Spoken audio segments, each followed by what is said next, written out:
मेरी माँ की तबीयत बहुत ख़राब थी। मैं उन्हें डॉक्टर के पास ले गई, लेकिन मेरे पास इलाज के पैसे नहीं थे। डॉक्टर ने कहा कि अगर अपनी माँ का इलाज करवाना है तो मेरे ऑफिस में आ जाओ। मैंने मम्मी के इलाज के बदले में अपनी इज्जत तक बेच दी।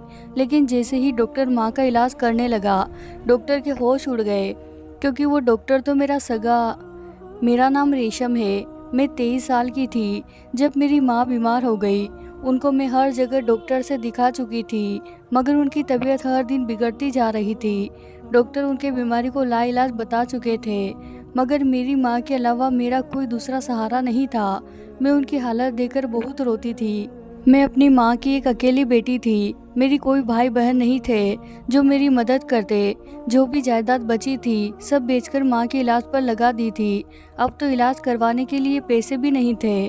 उसी दिन चाचा को जब हमारे हालत का पता चला तो वो हमारे घर आए और कहने लगे, रेशम, तुम लोगों पर इतनी मुसीबत टूट पड़ी है, तुमने मुझे एक बार भी नहीं बताया। एक बार चाचा को बताया होता या कॉल किया होता तो मैं तुरंत आ जाता।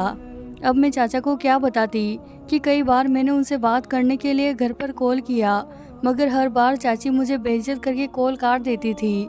चाची समझती थी कि मैं उनके पति और उनके बेटे की कमाई हड़पना चाहती हूँ। चाचा ने मम्मी से बहुत शिकायत की, मगर माँ चुपचाप सब सुनती रही, क्योंकि लकवे की वजह से वो बोल नहीं पा रही थी। जब चाचा बात खत्म कर लिए तो कहने लगे, रेशम, सामान पैक कर लो, तुम दोनों माँ बेटी मेरे साथ जाओगी। मैं किसी तरह चाचा के घर नहीं जाना चाहती थी, क्योंकि चाचा का बेटा मुझे बिल्कुल अच्छा नहीं लगता था। लेकिन चाचा ने बहुत कहा कि वो मुझे और माँ को अपने घर तब तक रखेंगे जब तक माँ कुछ बेहतर नहीं हो जाती। चाचा के घर जाने का मतलब था कि चाची से दिन रात अपनी बेइज्जती करवाना था। उनको तो शुरू से ही मेरे खूबसूरत होने से दिक्कत थी। उनको लगता था कि मैं लड़कों को अपने जाल में फंसा लेती हूँ। जब चाचा नहीं माने तो मजबूरन मुझे अपना सामान बांधना पड़ा। चाचा मुझे और माँ को अपने घर ले आए। जब चाची को इस बात का पता चला तो उन्होंने सारा घर सिर पर उठा लिया था कि महंगाई की इस कदर हो चुकी है और अब यह दोनों आ गई है, इनका खर्चा कौन उठाएगा। चाचा ने आगे बढ़कर चाची के कान में ना जाने ऐसा क्या कहा कि चाची खामोश हो गई। मुझे कहने लगी, जाओ रेशम, कमरे में चली जाओ और अपनी माँ को भी ले जाओ। मैं उस वक्त सोच में पड़ गई कि ना जाने चाचा ने ऐसा क्या कहा, लेकिन जल्दी ही मैं उसको भूलकर माँ की सेहत के हिसाब से सोचने लगी। मैंने कई बार सोचा कि अगर मैं शहर में कोई छोटी मोटी नौकरी कर लूँ तो हो सकता है कि माँ के इलाज के पैसे बन जाए, मगर मुझे डर था कि कहीं चाचा मुझे नौकरी के लिए मना कर दे। अगली सुबह जब उठी तो सबसे पहले किचन में गई ताकि नाश्ते का प्रबंध कर सकूं। उसी वक्त चाची किचन में आ गई। मुझे कहने लगी, देखो, अब आप दोनों माँ बेटी को इस घर में रहना है। तुम तो जानती हो महंगाई कितनी है। तुम एक काम क्यों नहीं करती, शहर में कोई नौकरी देख लो, ताकि ज़्यादा नहीं तो थोड़ा बहुत माँ की दवाइयों का बंदोबस्त कर सको। बाकी तुम्हारे चाचा और मैं कर लूँगी। तुम्हें उनकी फिक्र करने की ज़्यादा ज़रूरत नहीं है। मैं तो चाची का ये चेहरा देखकर हैरान रह गई थी कि कैसे एक रात में ही चाची मेरे लिए व्यवहार बदल चुका है। चाची बिल्कुल बदल चुकी थी। हम दोनों माँ बेटी का बहुत अच्छे तरीके से ख्याल रखती थी। न जाने चाचा ने उनको क्या कहा था कि उनका अपना व्यवहार बदलना पड़ा। जो भी हो, मुझे तो खुशी इस बात की थी अब मैं नौकरी कर सकती थी, क्योंकि चाची ने खुद ही मुझे ये कह दिया था।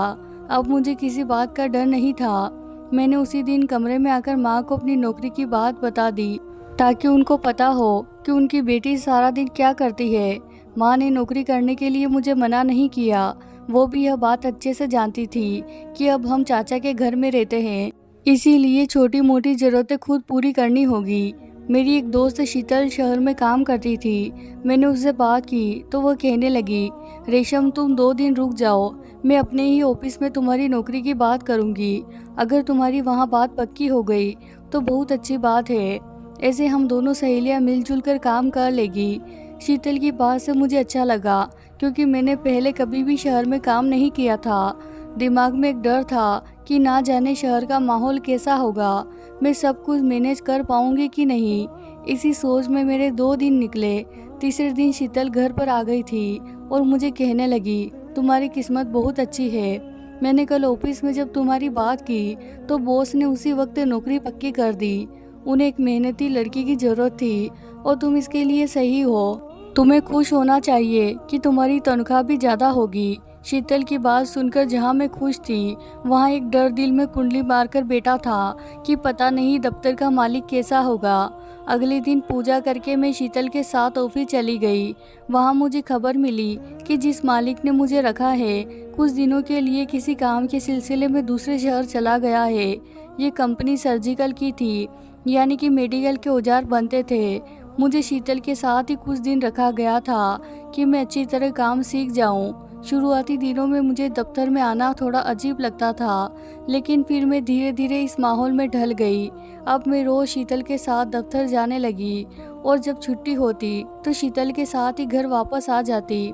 मुझे इस दफ्तर में आए 10 दिन हो चुके थे, लेकिन अभी तक दफ्तर के मालिक से मिली नहीं थी और ना ही मैं जानती थी कि वो कौन है और कैसा है। एक बार उससे मिलना चाहती थी, जिसे बिना देखे बिना इंटरव्यू लिए मुझे नौकरी पर रख लिया था, क्योंकि मैंने सिर्फ इंटर पास किया हुआ था। पापा जब दुनिया से चल बसे, उसके बाद मैंने पढ़ाई छोड़ दी। एक दिन माँ की तबीयत बहुत ज़्यादा ख़राब हो गई। मुझे चाची का फ़ोन आया। उस वक्त मैं ऑफिस में थी। मुझे फ़ोन करके कहने लगी, तुम्हारी माँ बहुत ज़्यादा बीमार है, तुम घर चली आओ। मैं बहुत डर गई थी, क्योंकि चाची भी फ़ोन पर बहुत ज़्यादा परेशान लग रही थी। मैंने जल्दी से शीतल को बताया और तुरंत घर चली आई। घर आकर मैंने देखा तो माँ की हालत बहुत बुरी थी। मैं माँ को लेकर जल्दी से हॉस्पिटल पहुँची, लेकिन डॉक्टर ने माँ की हालत देखकर हमें जवाब दे दिया। कहने लगी, आप इन्हें दिल्ली ले जाए। उस वक्त मेरे पास थोड़े से पैसे पड़े हुए थे। मैं माँ को दिल्ली ले आई। मैं नहीं चाहती थी कि पैसों की वजह से मेरी माँ को कुछ भी हो। मैंने माँ को हॉस्पिटल में भर्ती करवा दिया। डॉक्टर काम कर रहे थे। उन्होंने मुझे हिम्मत रखने के लिए कहा कि वो अपनी तरफ से पूरी कोशिश करेंगे कि माँ ठीक हो जाए। मुझे बिल्कुल भी ठीक नहीं लग रहा था। मुझे लगता था कि मेरी माँ किसी भी वक्त मुझे छोड़कर चली जाएगी और फिर मैं दुनिया में अकेली रह जाऊंगी। इसी तरह 2-3 घंटे गुजरे थे कि एक डॉक्टर ने मुझे अपने ऑफिस में बुलाया और कहने लगा कि तुम्हारी माँ की तबीयत बहुत ख़राब है, उनके गुर्दे बिल्कुल ख़राब हो चुके हैं, हमें जल्द से जल्द उनका इलाज करना होगा। उसके लिए तुम्हें 5 लाख जमा करने होंगे, ताकि हम जल्दी से जल्द उनका इलाज शुरू कर सके। इतनी बड़ी रकम सुनकर तो मेरे हाथ पांव फूल गए। मैं सोच में पड़ गई कि इतनी बड़ी रकम का बंदोबस्त कैसे कर पाऊंगी। डॉक्टर शायद मेरी परेशानी भाप चुका था।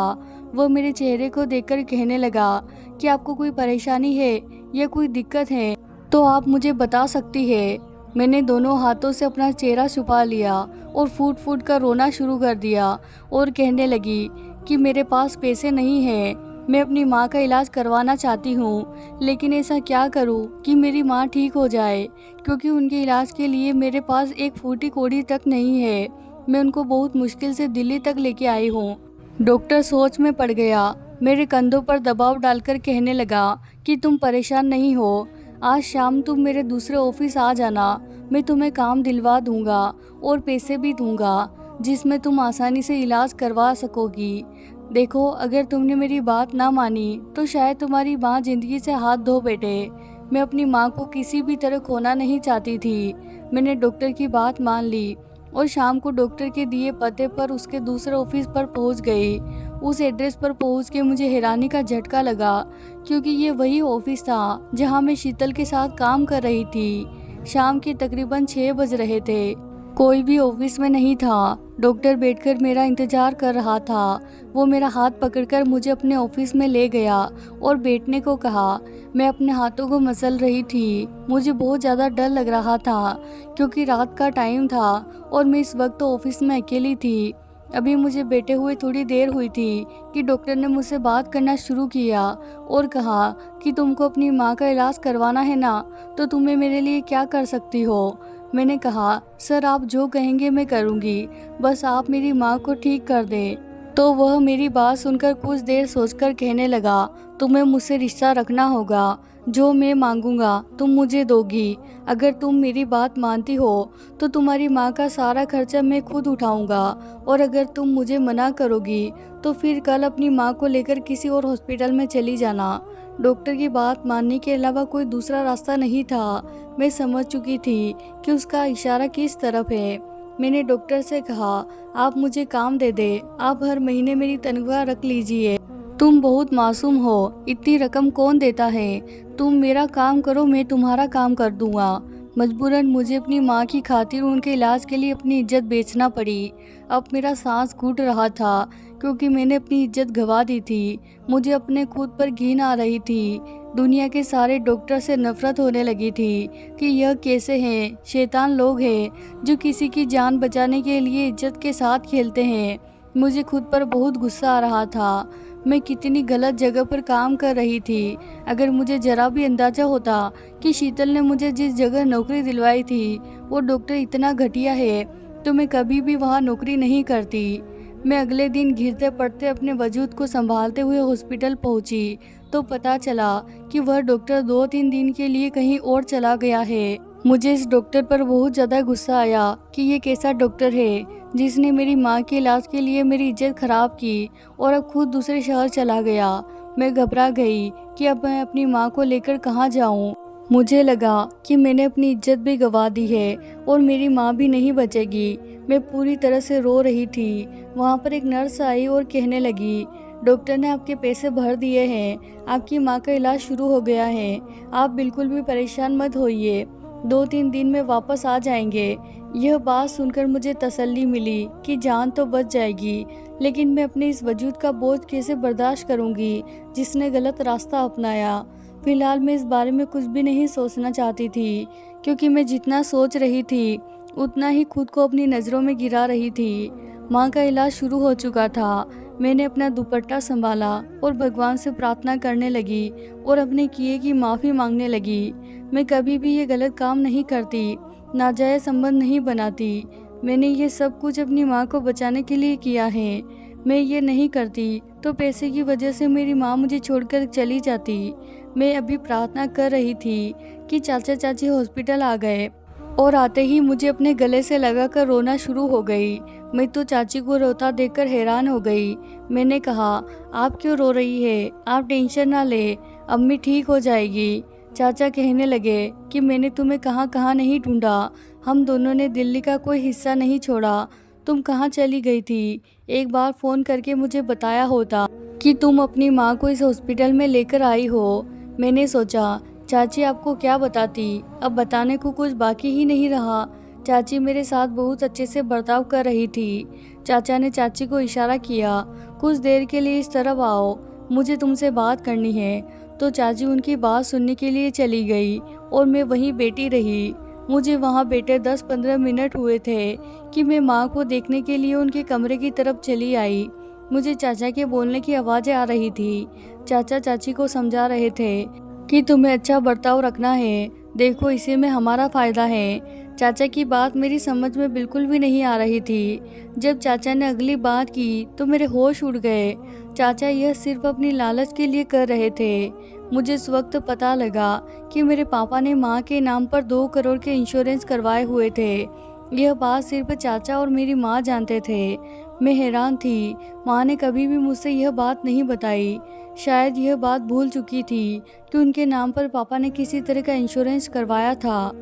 चाचा वो इंश्योरेंस के पैसा लेना चाहते थे क्योंकि उनको लगता था कि मेरी माँ जिंदा नहीं रह सकेगी और माँ के मरते ही जब मैं अपने होश में नहीं रहूँगी तो वो वकील को बुलाकर इंश्योरेंस के कागजात पर दस्तखत करा लेंगे, क्योंकि माँ के मरने के बाद ये बीमार होने पर वो इंश्योरेंस ख़त्म हो जाएगी और पैसे चाचा को मिल जाएंगे। चाचा की लालची तबीयत देख के मेरे होश उड़ गए थे। अगर मुझे पहले पता होता कि मेरे पापा ने इंश्योरेंस करवाई है तो कभी भी मुझे ये गलत कदम उठाना ना पड़ता। अब कुछ भी नहीं बचा था और इस जल्दबाजी में मैं बहुत बड़ी कदम उठा चुकी थी। अगर मैंने तब रुककर कुछ सोचा होता तो शायद मेरे लिए कोई रास्ता बन जाता, लेकिन अब पछताने के अलावा मेरे पास और कोई चारा नहीं था। माँ पहले से बेहतर थी। डॉक्टर ने उनको 15 दिन के लिए हॉस्पिटल रखा था। मैं चाचा चाची के मंसूबे से पूरी तरीके से वाकिफ़ हो चुकी थी, इसीलिए मैंने उनको माँ से दूर ही रखा था कि कहीं से किसी कागज़ पर अंगूठा लगवा ले। उसी दिन दोपहर के वक्त मुझे नर्स ने बताया कि डॉक्टर वापस आ गए हैं और वो माँ के कमरे में गए हैं। ताकि उनको देख सके कि माँ ठीक है या नहीं। मैं भी माँ के कमरे में जा रही थी। मैं डॉक्टर से नज़र नहीं मिला पा रही थी, मगर जैसे ही डॉक्टर की नज़र माँ पर पड़ी तो डॉक्टर के मुंह से एक चीख निकल पड़ी। माँ भी उनको देखे जा रही थी। मैं तो डॉक्टर को इस तरह देखकर परेशान हो गई थी। आगे बढ़कर मैंने देखना चाहा कि क्या हुआ है, लेकिन इससे पहले कि मैं कुछ और बोलती, माँ ने हाथ बढ़ाकर डॉक्टर का हाथ पकड़कर अपने मुंह से लगा लिया। डॉक्टर घबराए थे। मुझे समझ नहीं आ रहा था ये क्या हो रहा है। इससे पहले कि मैं उनसे कुछ पूछती, माँ ने डॉक्टर से कहा, तुम कहाँ चले गए थे? तुम नहीं जानते मैंने तुम्हें कितना ढूंढा। तुम्हें ढूंढते ढूंढते मुझे ये बीमारी ने पकड़ लिया। मेरे भांजे, तुम कहाँ चले गए थे? तुम जानते हो कि मैंने तुम्हें हमेशा अपने बेटे की तरह पाला है। जब से मेरी बहन दुनिया छोड़कर चली गई, मैंने तुम्हें हमेशा अपने बेटे की तरह चाहा, लेकिन तुम शहर पढ़ने के लिए गए और पीछे मुड़कर भी नहीं देखा कि जिस माँ ने तुम्हें पाला है वह जिंदा भी है या मर गई है। डॉक्टर अभी तक साफ खड़े थे, माँ को देखे जा रहे थे। डॉक्टर तो मेरी माँ का सगा भांजा निकला। अब तो मेरे लिए मर मिटने का मुकाम था। इससे पहले कि मैं कमरे से बाहर जाती, माँ ने मुझे आवाज़ दी कि इससे मिलो। रेशम मेरी बेटी है और तुम्हारी पत्नी। जब माँ ने पत्नी कहा तो मेरी रूह कांप उठी। मैं पत्नी लफ्ज़ को समझने की कोशिश कर रही थी, तभी डॉक्टर बोल पड़े। कहने लगे कि जी मैं मिल चुका हूँ अपनी पत्नी से। मौसी, मैंने भी आपको बहुत ढूंढने की कोशिश की थी, लेकिन आप लोग शायद अपना ठिकाना बदल चुके थे। मैं माँ से अपनी शादी के बारे में पूछना चाहती थी, क्योंकि मेरा निकाह नहीं हुआ था। फिर डॉक्टर की बीवी कैसे बन गई? शायद मेरी बेचैनी डॉक्टर और माँ ने भाप ली थी। माँ कहने लगी, जब तुम 14 साल की थी तभी मैंने तुम्हारी शादी रोहन से कर दी थी, ताकि कल को कोई दिक्कत ना हो। डॉक्टर रोहन ने कुछ भी बोलने से पहले मना किया। कहने लगे, मौसी आप आराम करें, हम इस पर तब बात करेंगे जब आप बिल्कुल ठीक हो जाएगी। रोहन मुझे अपने दफ्तर में ले आए, बैठने को कहा। मैं किसी रोबोट की तरह उनकी सारी बातें मान रही थी। मुझे कहने लगे, मैं तुमसे माफ़ी मांगता हूँ, जानता हूँ मैंने तुम्हारे साथ गलत किया है, लेकिन मैं क्या करता, मेरे पास कोई दूसरा रास्ता नहीं था। जिस दिन तुम मेरे दफ्तर में काम करने के लिए आई थी, मैं उसी दिन से जान गया था कि तुम मेरी मौसी की बेटी और मेरी पत्नी हो। लेकिन मुझे उस दिन काम के सिलसिले में दिल्ली आना पड़ा, जिस वजह से तुमसे मुलाकात नहीं हो पाई। इसके बाद तुम हॉस्पिटल आ गई। मैं जानता था कि तुम मेरी पत्नी हो और मैं तुम्हारे साथ नाजायज़ रिश्ता बना रहा हूँ, लेकिन अभी मैं तुम्हें कुछ भी नहीं बताना चाहता था, क्योंकि तुम्हारे चाचा का बेटा और चाचा तुम्हारी शादी करना चाहते थे, ताकि तुम्हारे इंश्योरेंस के पैसे हड़प सके। मैंने तुम्हें सब कुछ इसीलिए नहीं बताया था कि तुम पछतावे में रहो, तुम्हें कुछ भी सोचने का मौका ना मिले और मैं उन लोगों का बंदोबस्त कर लूँ जिन्होंने लालच के लिए सगे रिश्तों का लिहाज नहीं रखा। मैं अभी भी सदमे में थी, क्योंकि मुझे बिल्कुल यकीन नहीं था कि भगवान इस तरह से मेरे लिए किस्मत लिखे हैं और मेरा पति वही होगा जिसने अनजाने में मैं रिश्ता बना रही हूँ। अम्मी तो रोहन को देखकर बहुत खुश थी। मुझे याद नहीं था कि मैंने ऐसी कौन सी अच्छाई की थी कि भगवान ने मुझे बचा लिया। माँ भी ठीक हो गई थी। रोहन ने वकील के जरिए इंश्योरेंस ख़त्म करवा दी। वो सारे पैसे मेरे नाम कर दिए ताकि मैं अपनी माँ का बेहतर तरह से इलाज करवा सकूं। उन्होंने मुझे दफ्तर जाने से मना कर दिया था। माँ हमारे साथ रहती थी, क्योंकि मेरे और रोहन के अलावा उनका कोई नहीं था। चाचा चाची भी अपने किए पर शर्मिंदा थे। उन्होंने कई बार माँ से माफ़ी मांगी थी और माँ भी उनको माफ़ कर चुकी थी, लेकिन रोहन ने उनको घर आने से मना कर दिया था।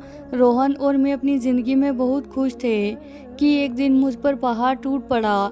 मेरी माँ चल बसी। वक्त जख्म भर देता है और धीरे धीरे मैं भी घर में और बच्चों में बिजी हो गई थी। भगवान से प्रार्थना करती हूँ कि वो हमारी ज़िंदगी खुशहाल रखे। तो प्यारे दोस्तों, उम्मीद करती हूँ आपको आज की कहानी पसंद आई होगी। वीडियो को लाइक करें और साथ ही कमेंट में अपनी राय ज़रूर बताएं। साथ ही अभी तक आपने हमारे चैनल को सब्सक्राइब नहीं किया है तो कर ले। धन्यवाद दोस्तों।